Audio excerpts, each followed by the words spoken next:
பார்த்து வருகிறோம்.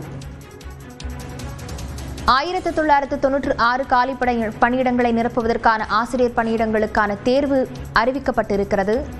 முதுநிலை ஆசிரியர் பணியிடங்களை நிரப்புவதற்கான தேர்வு அறிக்கை வெளியாகி இருக்கிறது. இது தொடர்பான விவரங்களுடன் செய்தியாளர் லிபிகா இணைந்திருக்கிறார். லிபிகா, விவரங்களை பதிவு செய்யலாம். லாவண்யா, முதுகலை ஆசிரியர், உடற்கல்வி இயக்குனர் நிலை 1 மற்றும் கணினி பயிற்றுனர் நிலை 1 உள்ளிட்ட பல்வேறு பாடப்பிரிவுகளுக்கான காலி பணியிடங்கள் என்பது ஆசிரியர் தேர்வு வாரியம் தற்போது அறிவித்திருக்கின்றது. அதற்கான விண்ணப்பதாரர்கள் இன்று முதல் இணையதளம் வாயிலாக விண்ணப்பிக்கலாம் என்றும் தெரிவிக்கப்பட்டிருக்கின்றது. குறிப்பாக இன்று முதல் ஆகஸ்ட் 12ஆம் தேதி மாலை 5 மணி வரை விண்ணப்பதாரர்கள் விண்ணப்பிக்கிறதுக்கான அந்த கால அவகாசத்தை ஆசிரியர் தேர்வு வாரியம் அறிவிக்கப்பட்டிருக்கின்றது.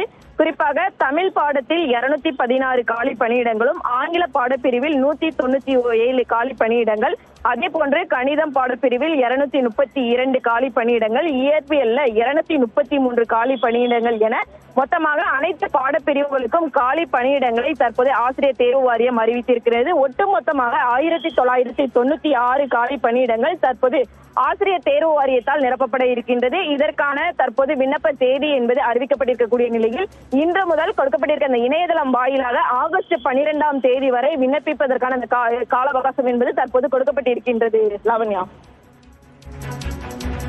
விவரங்களுக்கு நன்றி லிபிகா.